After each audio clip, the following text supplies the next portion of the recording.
Ma grâce te suffit. Ma grâce te suffit.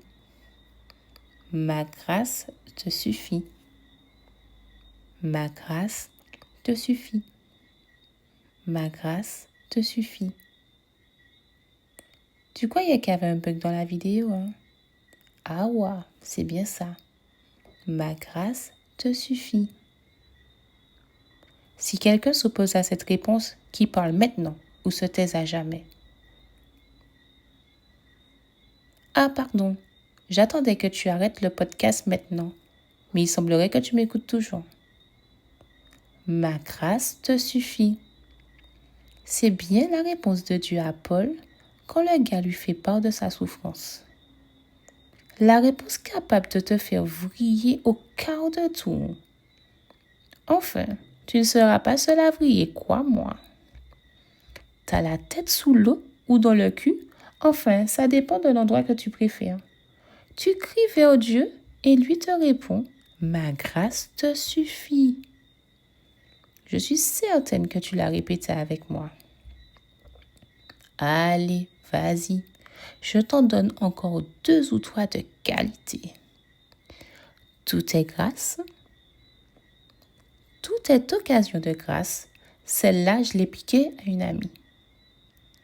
Et dessus, je te rajoute avec la grâce de Dieu. Allez, je ne serai pas chiche.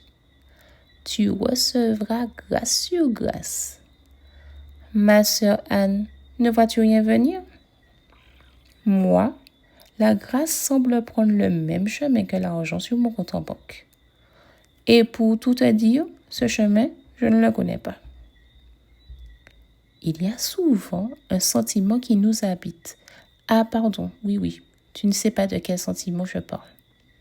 Ce sentiment d'être dans le brouillard, plongé dans la nuit, traversant un tunnel ou les 3 en même temps.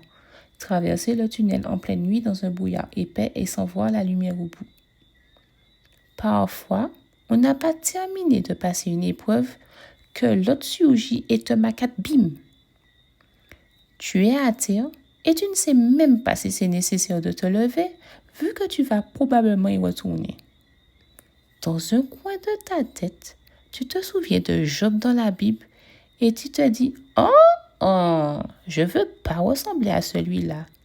Tu t'agites. Pendant ton agitation, tu te souviens qu'il ne faut pas s'agiter. Alors tu te ressaisis. Puis, ton impatience face à la situation te ramène à ton chaos intérieur. À l'extérieur, tout paraît sous contrôle. Mais à l'intérieur, c'est un seul vent de panique, de colère, de frustration, de désarroi, d'agacement, d'impatience et de tout ce qui peut te traverser. Ah, j'ai oublié de te dire ce que le Seigneur est censé te répondre. Allez, tous en cœur, ma grâce te suffit. Bon, cette fois-ci j'arrête, parce que si je m'écoute, je remets une couche. Sinon, comment vas-tu? Tu as sûrement répondu ça va. Non, je ne suis pas passé du coq à l'âne et tous mes neurones sont branchés. C'est une petite expérience pour te faire prendre conscience d'un fonctionnement que nous avons tous qui nous fait comprendre très vite que nous restons bien souvent en surface, aussi bien avec l'autre qu'avec Dieu. Tu rencontres quelqu'un que tu connais plus ou moins et automatiquement, tu lui diras bonjour. Un tchoup-tchoup sur la joue si tu as recommencé à socialiser plus après Covid. Moi, je socialise parfois, mais pas tout le temps. Mais chut, personne ne sait. Bon, avec cette personne, tu socialises et le moment fatidique du comment vas-tu arrive. Et machinalement, tu vas lui répondre « ça va, et toi ?» Elle te répondra « ça va bien aussi ».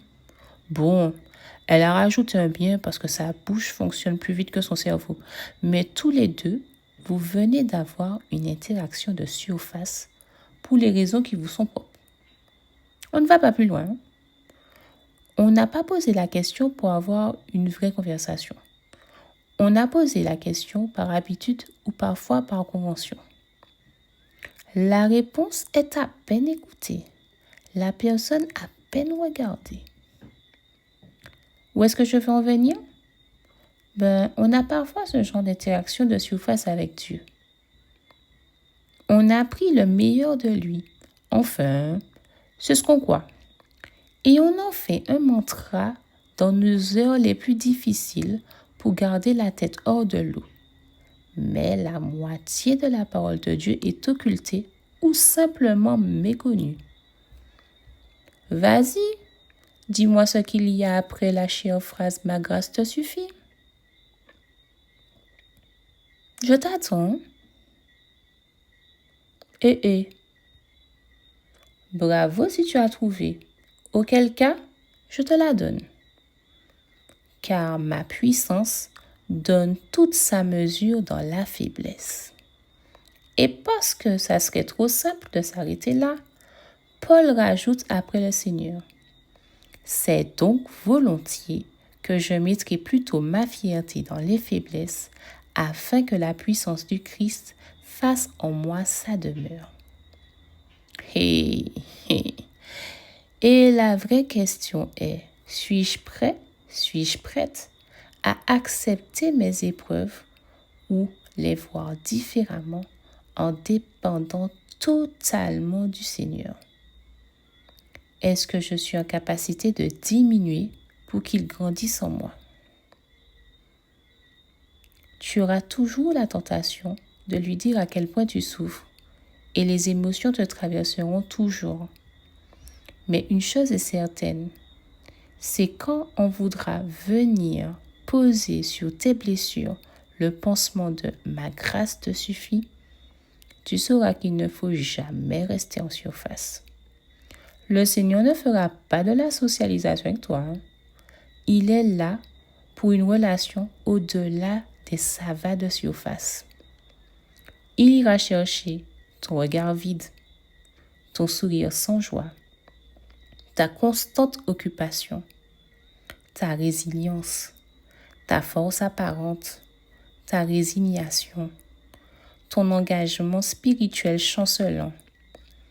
Il ira chercher cette conversation qui ne te sera pas confortable, mais qui finira par te faire aller au-delà de la grâce. Es-tu paré pour une totale dépendance à sa volonté dans ta vie? Quand je comprends que le Seigneur veut que je lui offre mes faiblesses, c'est là que sa grâce prend tout son sens. Arlette Soleil.